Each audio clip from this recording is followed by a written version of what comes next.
أعوذ بالله من الشيطان الرجيم بسم الله الرحمن الرحيم كذبت ثمود المرسلين إذ قال لهم أخوهم صالح ألا تتقون إني لكم رسول أمين فاتقوا الله وأطيعون وما أسألكم عليه من أجر إن أجري إلا على رب العالمين أتتركون فيما هاهنا آمنين في جنات وعيون وزروع ونخل طلعها هضيم وتنحتون من الجبال بيوتا فارهين فاتقوا الله وأطيعون ولا تطيعوا أمر المسرفين الذين يفسدون في الأرض ولا يصلحون قالوا إنما أنت من المسحرين ما أنت إلا بشر مثلنا فأت بآية إن كنت من الصادقين قال هذه ناقة لها شرب ولكم شرب يوم معلوم ولا تمسوها بسوء فيأخذكم عذاب يوم عظيم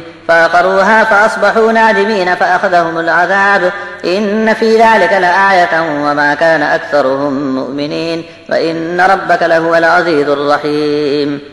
قوم سمود نے بھی اپنے رسولوں کو جھٹلایا جب ان کے بھائی صالح نے انہیں نصیحت کی کہ کیا تم اللہ کی نافرمانی سے باز نہیں آؤ گے؟ ایک پیغام جو تمہارے لیے میرے پاس امانت ہے پہنچانے آیا ہوں۔ اللہ کا ادب لحاظ رکھو اور میری اطاعت کرو، اسی میں تمہارا بھلا ہے۔ میں نے اس امانت کو تم تک پہنچانے میں کسی اجر کا سوال کبھی نہیں کیا، میرا حق الخدمت رب العالمین ہی عطا فرما سکتا ہے۔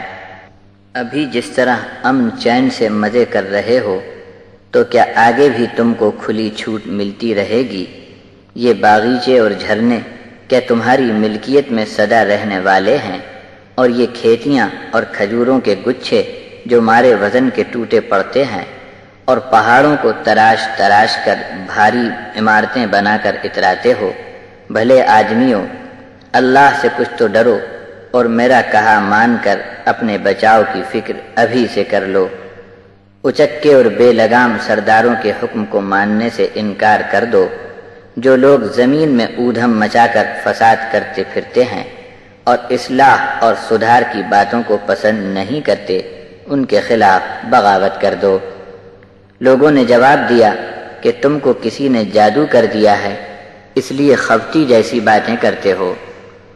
آدمی ہمارے جیسے ہو اور باتیں بڑی بڑی کرتے ہو، سچے ہو تو کوئی نشانی دکھا دو تو جانے۔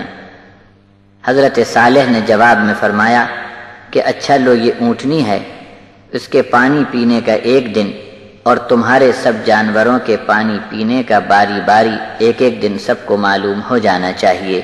اور دیکھو، اس اونٹنی کو تکلیف پہنچانے کی بری نیت سے کبھی چھونے کا خیال بھی نہ کرنا، ورنہ ایک بڑے دن کے عذاب میں دھر لیے جاؤ گے۔ صالح کی برادری نے اس اونٹنی کے پیر کاٹ ڈالے اور صبح ہوتے ہوتے عذاب کو آتا دیکھ کر پچھتانا ان کے کچھ کام نہ آیا۔ ایک سخت عذاب نے انہیں آ پکڑا۔ اس واقعے میں بھی عبرت کا نشان تھا، پھر بھی لوگوں کی اکثریت ایمان لانے والی نہیں تھی۔ اور بے شک تیرا پروردگار تو بڑا غالب، زبردست ہوتے ہوئے بھی مہربانی کرنا زیادہ پسند فرماتا ہے۔